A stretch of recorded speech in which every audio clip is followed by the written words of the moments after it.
তাই 90,000কে ইশারা করলো, সিদ্দিক আকবরের 10,000 সাথী ভাইদের উপরে হামলা চালিয়ে দিল। যখনই হামলা চালিয়ে দিল, হযরত আবু বকর সিদ্দিক বললেন, ডিফেন্স করা হলো ফরজ, ডিফেন্স করো। ডিফেন্স করতে শুরু হলো। শুনে রেখে দাও, 90,000 মুসাইলামাতুল কাজ্জাব এবং তার বাহিনীকে 10,000 সাহাবারা ডিফেন্স করতে করতে করতে জাহান্নামের মুকুটদের হারে জাহান্নামে পৌঁছে দিয়েছে।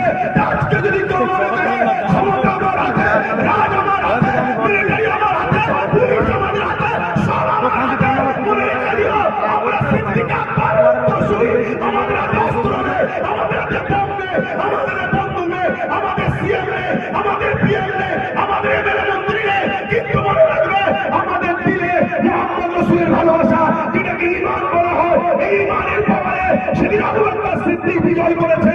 ইনশাআল্লাহ এই ঈমানের পাওয়ারে মঈনুদ্দিন আজমিরি বিজয় করেছে। এই ঈমানের পাওয়ারে আগামী দিন আমরাও এই জালিমদের বিরুদ্ধে লড়াই করে বিজয় লাভ ইনশাআল্লাহ করব।